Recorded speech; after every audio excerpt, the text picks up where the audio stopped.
Want to bring in two political analysts now, former Chicago Mayor Lori Lightfoot, a Democrat, and former Illinois Comptroller Leslie Munger, a Republican. Thank you both for joining us. So the polls open for Election Day officially in less than 12 hours. Let's start with you, Mayor. What do you think about the strategies from both presidential candidates in these final hours before they open? Well, look, I think that they're still trying to execute on their get-out-the-vote strategy. There are a lot of people who like to wait now until Election Day, but as you can see from the long lines for early voting across the city and really across the country, the mail-in ballots, a lot of people are taking the opportunity to vote early and avoid the crush on Election Day. But there's still doors to be knocked. There's still calls to be made. But tomorrow it's about making sure those voters that are waiting till the last minute have a plan to get to the polls. And Leslie, what's your perspective on this? I agree with Mayor Lightfoot, and we really turnout is the key. We've seen a lot of early voting. I know for the Republican Party, we have more early votes than we typically have in the past. We usually have a Election Day surprise. I think Republicans will be more competitive this time around, at least as we go into Election Day, but it's really going to be about turnout for both parties and getting your voters out. Where do you think this turns, Mayor? We've heard a lot about independent women. We've heard a lot about blacks. We've heard a lot about Latinos. Well, what I've been thinking a lot about is that Des Moines Register poll. If you look at the analysis that's been done showing the numbers over time and really going back to last spring and particularly over the summer and this fall, you can see things trending in this direction. But I think for most of us that thought Iowa is bright red, no reason for Democrats to even look there, that's a pretty shocking poll result. Everything that I've heard is that the pollster is top notch. And I think it is in line with the fact that women, and particularly older women, are coming out in record numbers because of the issue of choice.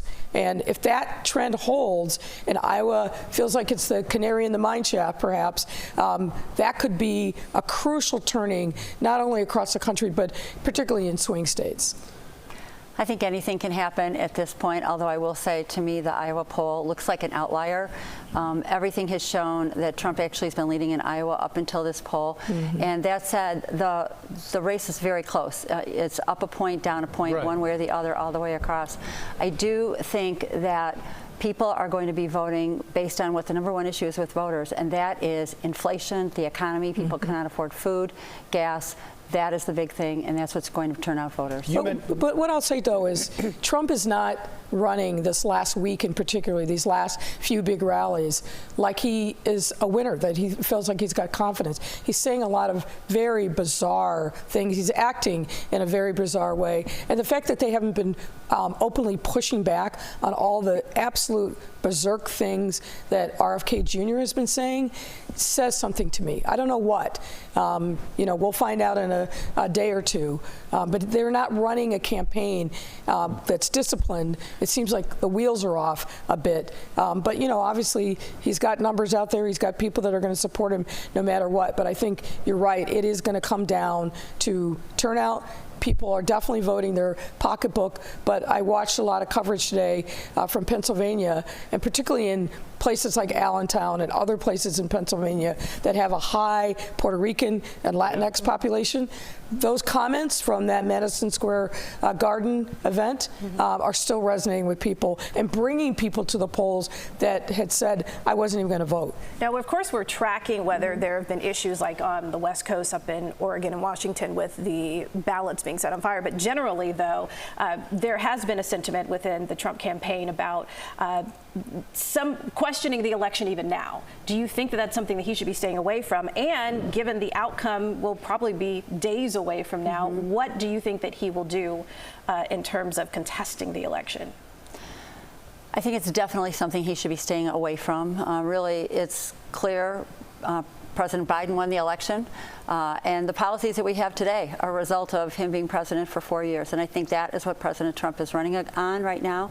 What I hear from him is it's about the economy and the cost of living. It's about the border and the crisis at the border. It's about national security. And I think he's been pretty strongly on message throughout that. I think that will be what voters go to vote on. And I do think that after what we saw on January 6th, I am hopeful that whoever wins both will concede when all the votes are counted and in, and it's clear who the next president is, and that they will help lead an effort to work together and bring our country together, because we are much too divided. We must come together for the betterment of everyone. Leslie Munger and former Mayor Lori Lightfoot, thank you both for your time, and I know we'll be seeing much more of you tomorrow for sure on election evening.